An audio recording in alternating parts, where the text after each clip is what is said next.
Hey guys, welcome back to my channel. Today I am going to be talking about a big topic and one that is very much at the forefront of people's minds right now. I'm making this video in the week that the topic of disclosure is being discussed in great detail and very widely, not least for the fact that there is actually a movie coming out this week called The Day of Disclosure by Steven Spielberg, and it's happening at a very key moment, I feel, and the question is, are we about to witness the biggest event in human history? I'm not talking about the film, I'm talking about the wider subject of disclosure and the questions that many of us are asking in light of, well, really, this singular moment of time we're in and what has been an almost 80-year cover-up by the governments and military of this topic. And so, yeah, I thought it was a great moment to make this video and explore this in more detail. This is going to be a three-part series. And I'm going to look at the history of the whole UFO and UAP phenomenon and ask some deep questions. And I would also, of course, love to hear your thoughts and invite you to leave comments below this video. Yeah, because this is an immense topic and one of the defining subjects that humanity is facing. The question, are we alone in the universe? And we're at a point where I feel that question has almost certainly been answered if you look at all of the evidence over the past 80 years and further back than that, back to ancient history. There is a huge amount of evidence to suggest that we're not alone in the universe, and at this point I think many of us can agree that it's kind of ridiculous to assume that we are, with trillions of galaxies, stars and planets. It is, yes, just a bit ridiculous to assume that we're the only intelligent life in this vast universe. So yeah, it's a time of thresholds, of stepping into new paradigms. So I'm just going to talk about this topic in this video. I've got some notes with me, so you'll see me like looking down, referring to those, but it just helps me, gather my thoughts as I talk. So and move along. So yeah. Like I said, we're in a singular moment of time, and this phenomenon has been ramping up, like I said, over the last 80 years. It's effectively been happening since the Second World War. But in this series, I will go into how this phenomenon is not just unique to that time window. It goes back thousands of years, way back into ancient history, and yeah, I'll go into that in more detail. So in the past few years actually, there have been some key watershed moments that happened with regards to the UFO and the UAP phenomenon and discussion and discourse.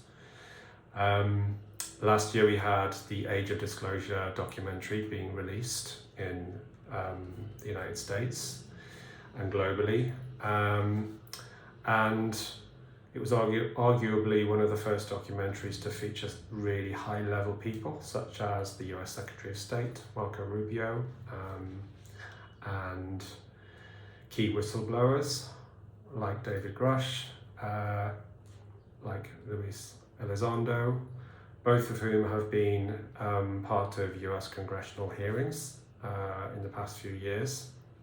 So this has gone really mainstream, it's gone really public. And that process has accelerated since 2017, where you had the US military releasing a whole tranche of files that were previously top secret, highly classified.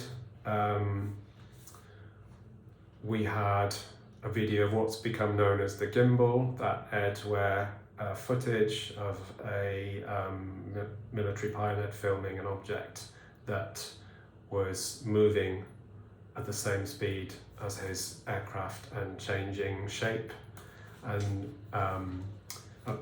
right before his very eyes on camera.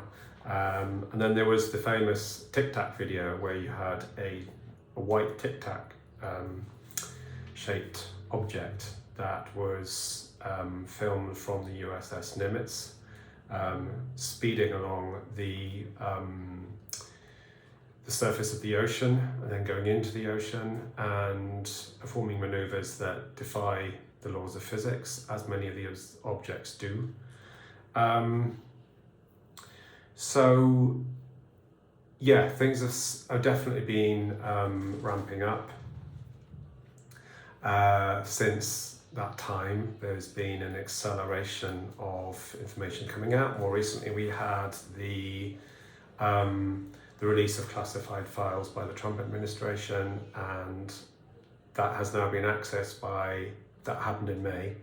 There's been 2 releases of classified files in May. I think there's a third, perhaps this week.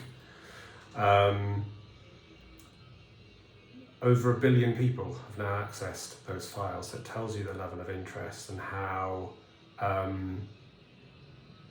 deeply woven this is with the consciousness of humanity and our curiousness and hunger really for knowledge about this topic, and to know what these objects are, where they're coming from, who or what they're operated by, how they work, what implications this has for us as a humanity, as a species, and also the wider questions to do with new paradigms of energy and consciousness and matter. But I'll get into that later on in this talk, or in these talks. So one thing that sprung to mind is like this question of why now? Why is all of this ramping up right now? Well, I do think that there is a specific agenda to control how this information is coming out and how the information is used. And I think it's being done against the backdrop of knowing that disclosure is inevitable. The military, the governments, the intelligence communities, they can't keep this information hidden forever. The evidence is growing daily, and there are more and more incidents and encounters happening all the time, not to mention the fact that these objects have been seen hovering over military installations, nuclear missile silos, where they have demonstrated the ability to take missiles offline, and in one of few cases, quite worryingly, activate nuclear missiles. So there's a real and present national security implication for not just the US, but for the world's governments, with these objects making incursions into their airspace. There are very genuine safety concerns that come with that. So, but going back to this idea of this information being released in a certain way to facilitate a certain agenda, to control perception really of the public of this topic, to control the perception that we have. So this narrative has in some ways as well, it's been woven into the entertainment industry, into movies, into TV shows, into popular culture for decades now. Really since the middle of the 20th century, since the end of the Second World War. It has been, I think, very cleverly hidden in plain sight, really. And if you do the research on this history of this topic, and also other topics that might be considered conspiracy, you'll see a pattern that Hollywood films like The Matrix, Jupiter Ascending, and TV shows like Stargate SG-1, they're actually, in many instances, I believe, they're hiding the truth in plain sight. There is a lot of disclosure in those shows. The reason that's done is that we can call them the shadow government, the negative elite. They have a belief where if they tell the public what they're doing, then that bypasses karmic implications for them doing it. So their method is to put it into the public arena, into fiction, science fiction, entertainment, and then that has also the effect of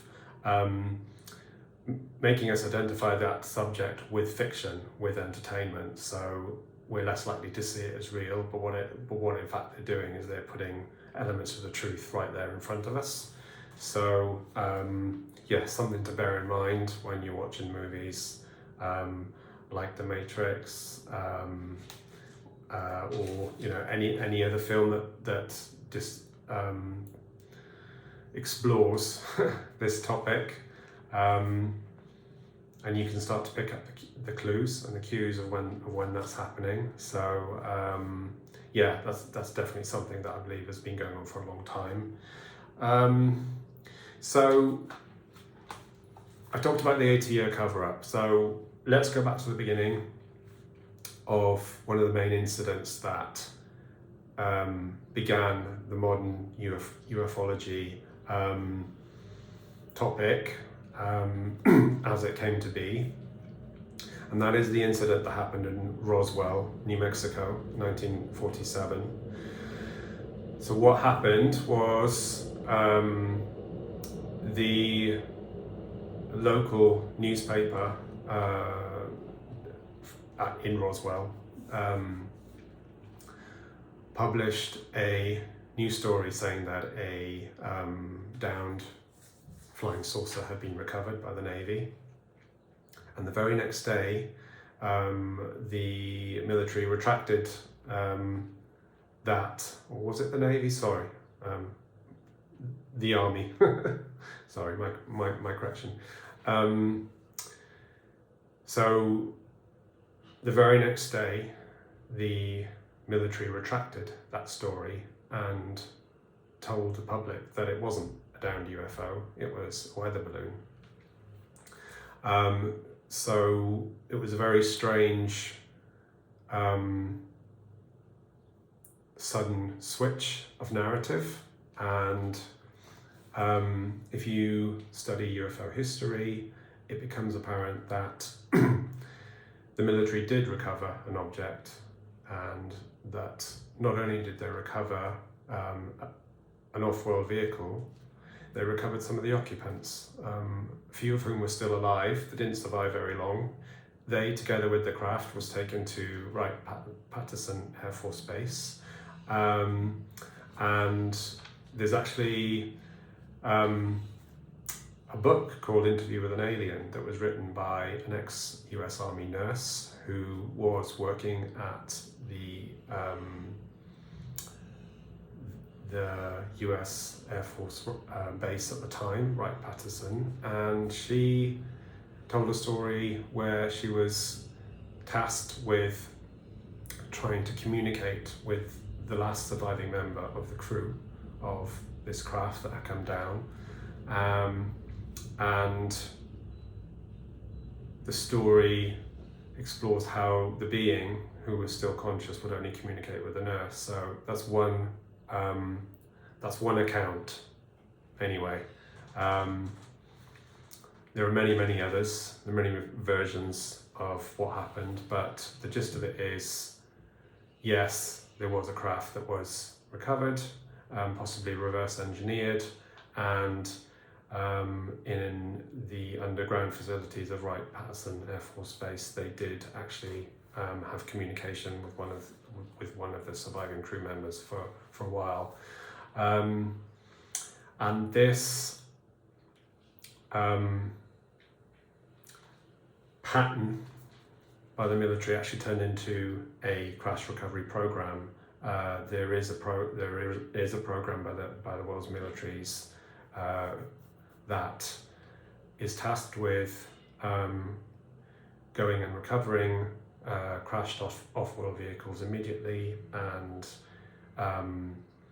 cleaning up the crash site, removing all traces of evidence, and taking the craft and sometimes the occupants, non-human intelligences. That was discussed in the congressional hearing in 2023, as I will talk a bit more about later. But there is a classified program where these objects are retrieved and often back engineered with the technologies that are discovered with them. The militaries spend billions and trillions on working with various teams to discover how this advanced technology works, and that has become, in the modern era, the black budget special access program arena where all of this happens. But again, I'll go into more of that later. So yeah, Roswell was a kind of the watershed moment, and the newspapers, they published these images of this silver foil-like material that had been recovered. Well, it both covered the crash site and was recovered and then taken into military custody, ownership. But it was a material that was like a foil, and the reports from the first responders to the site that when they would scrunch the material up in their hand and let it go, it would spring back into shape. So it was obviously a very advanced material. But of course, the official narrative in the newspapers the next day was that it was a down weather balloon, and that parts of the silver-like material were part of a weather balloon. So classic case of the military going, nothing to see here, guys, move on. So yeah, this is also where the secrecy in the modern era started. So moving on from Roswell, there was an incident around the same time as this. There was an incident witnessed by a civilian pilot called Kenneth Arnold, who was flying a light aircraft near Mount Rainier, Washington State in the United States.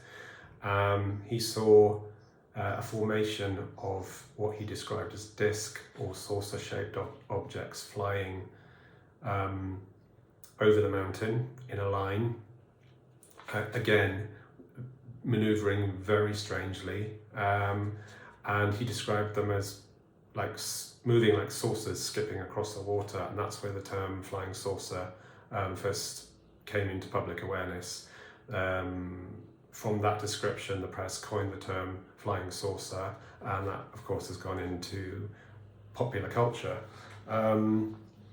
So yeah, these incidents and these cases, events where these unidentified objects, flying objects, have come into Earth airspace and have been sighted by multiple witnesses, moving around in the skies, and performing maneuvers that defy all known laws of physics. That really started ramping up after the dropping of the atomic bomb on Hiroshima at the end of the Second World War, along with all the nuclear and atomic weaponry testing that was going on in New Mexico and the Southwest United States and in the Pacific. There was a real ramping up of UFO activity. And one of the theories of the Roswell crash is that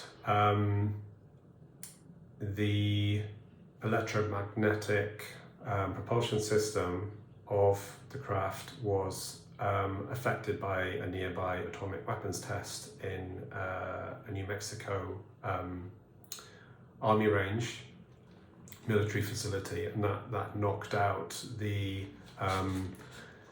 navigation system and the propulsion system of this craft, and which led to its crash. So I think, having read so widely on this topic over the past 10-15 years, the picture seems to emerge for me of other intelligences being very, very concerned with our use of atomic and nuclear weaponry.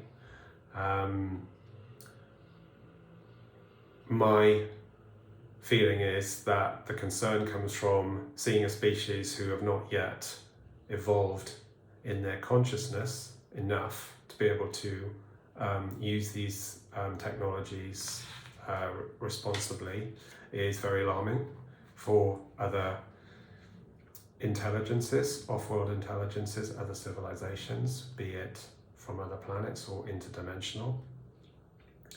What we do here on Earth is very, it impacts them very detrimentally on times, because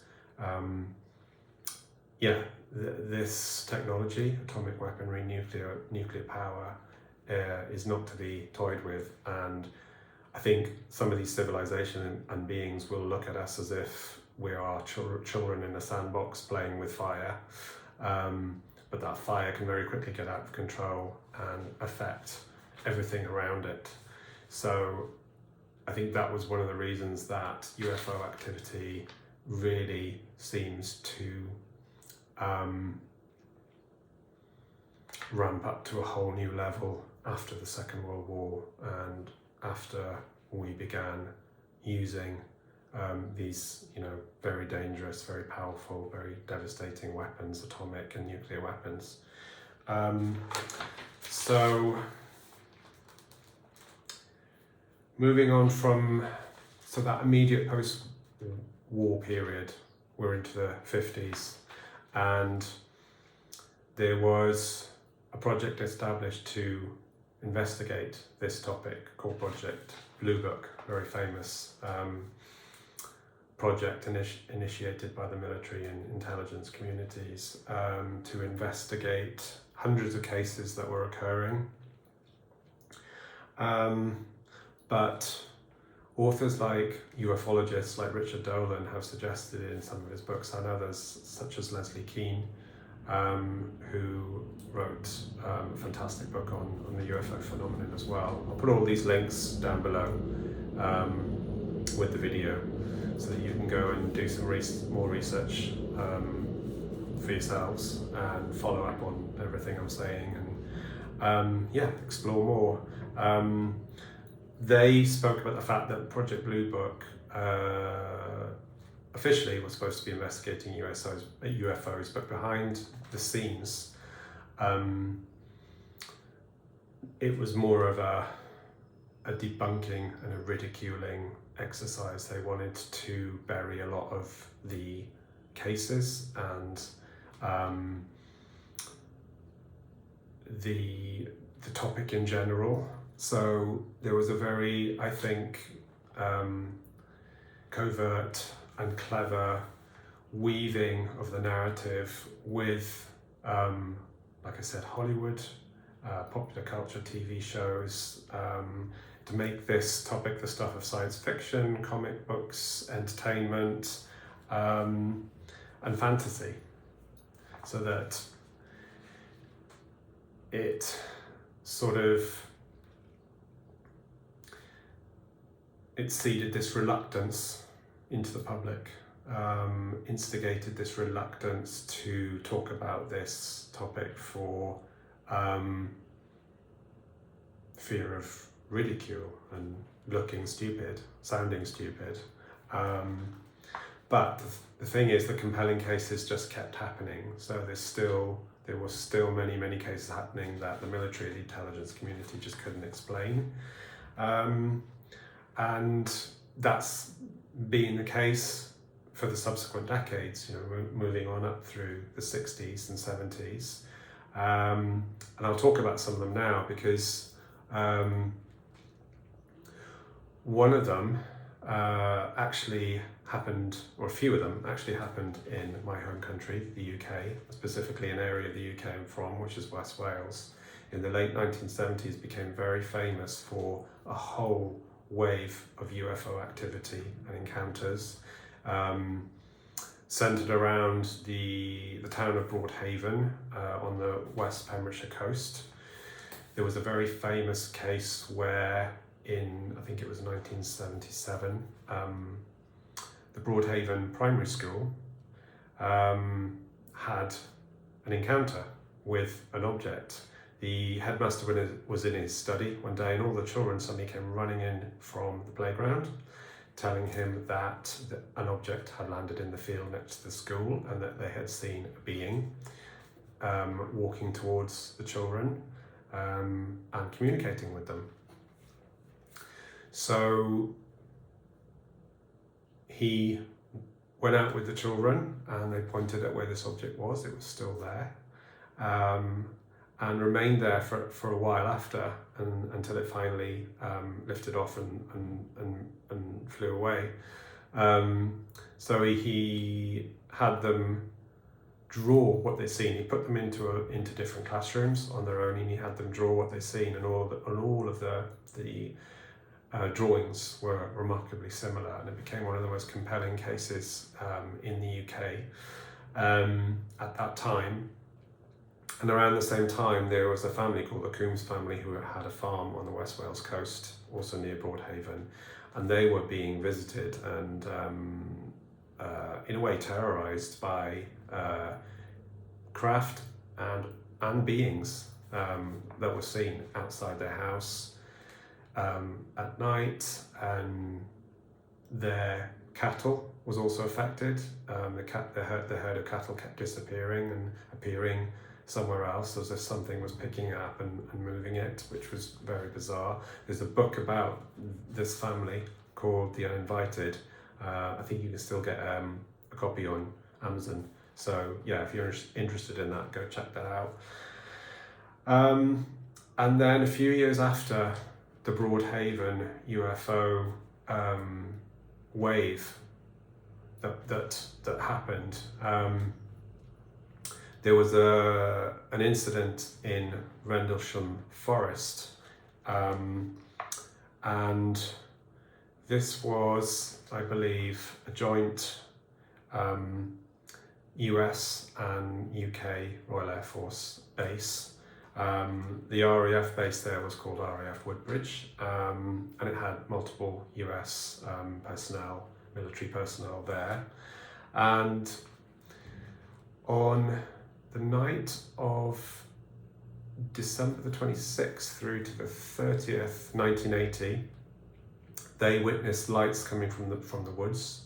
There was two parts to the air bases. One was on one side of the woods, and the other part was on the other side. And multiple military personnel from both the British and the US military observed an object in the woods between the bases moving around. It was described as triangular, and when one of the commanders, Lieutenant Colonel Charles Holt, he went into the woods to investigate, and he saw this object moving around amongst the trees, and then it lifted high into the air and shot away at a speed that he'd never seen before, and he described the object as not of this world. So this became known as the UK's Roswell, really, this UFO incident. It's one of the key UFO encounters in the UK since the Second World War. And yeah, then moving on through the 80s and into the 90s, you have a very famous case in 1997 called the Phoenix Lights, where the residents of Phoenix, Arizona were collectively witnessing huge craft in the sky, like as big as 50 football fields, some of them were describing, moving over the sky at night time, through the sky, over Phoenix at night time, I meant to say. And yeah, this was interesting because it was witnessed by hundreds of people, along with the governor of Arizona at the time, called Fife Symington, who initially made fun of it. He mocked the sightings in a press conference, but later he did admit that he had seen these objects and he just was dumbfounded by them. He had never seen anything like it. So, I mean, these are just a few of the cases, but there are so many more. From the Second World War to now, that ufology has documented. So yeah, if you want to go read more about this topic, like I said, I'm going to post a lot of links to books below. So more recently, like I mentioned earlier on, we've had the USS Nimitz off the coast of Southern California encountering what I described as the Tic Tac object. And again, it was remarkable because the object was not only speeding across the surface of the ocean, it was going into the ocean, it was coming back out, and it was accelerating up into the high atmosphere at about 80,000 miles an hour, coming back down, and there's no known technology on Earth that we know of that can do that. So big picture is all of these encounters are leading up to something. I think everyone can feel that. We're in a very key moment. And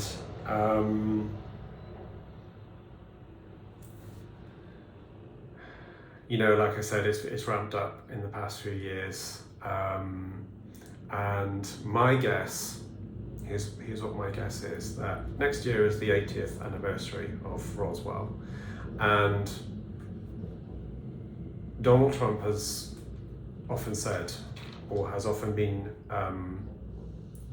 reported to be the president who wants to go to the microphone and tell the world that we're not alone in the universe. And perhaps he's making steps towards that. He's ordered the release of all these files, which, like I said, billions of people are accessing. So the world wants to know. The world, I think, is ready to know. So it's going to be a very interesting year, this year, I think, and next year, perhaps even more so. So, yeah, I'm gonna, wrap this up just for this video. I'm gonna leave this here, but like I said, I'm gonna be talking about this topic much more in the next two videos. So this was just to give an overview of where we are now, what's happened in the last 80 years, and what we could be, on the threshold of in terms of disclosure and what that could look like. and just to, yeah, observe that, you know, there are huge questions being asked about what this means for us as a species and as a humanity, and what it means to be human, what it means to be alive, what it means to be conscious. So, yeah, this is a very exciting moment, and yeah, I look forward to sharing more about it with you, this topic, in the next few videos. And yeah, wish you happy exploring if you want to go and go off and explore this topic in more detail. Like I said, I'll put links below. And you know, I am a new channel as well, so if you do like this content, please hit the like button and subscribe. That really helps me grow in these early days.